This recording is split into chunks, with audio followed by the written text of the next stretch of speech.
Babangon ang bayan. Sa kabila ng dilim at pangakong napako. Sa bawat sugat ng bayan, tayo'y patuloy na tumatayo. May mga sakim na umaangkin ng yaman. Ngunit hindi kailanman mawawala ang apoy ng mamamayan. Tingnan mo ang magsasaka sa bukid. Kahit pawis ang puhunan, patuloy na nagbubungkal. Ang guro sa paaralan, sa kabila ng kakulangan. Nagbibigay liwanag sa murang isipan. Tingnan mo ang manggagawa. Na gumigising ng maaga. Para sa pamilya, para sa kinabukasan. Hindi sumusuko kahit kulang ang sahod na tangan.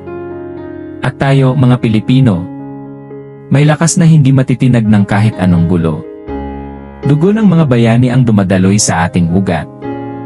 At sa bawat pagkatalo, natututong lumaban mulit magtagumpay. Babangon ang bayan kung tayo'y magsasama.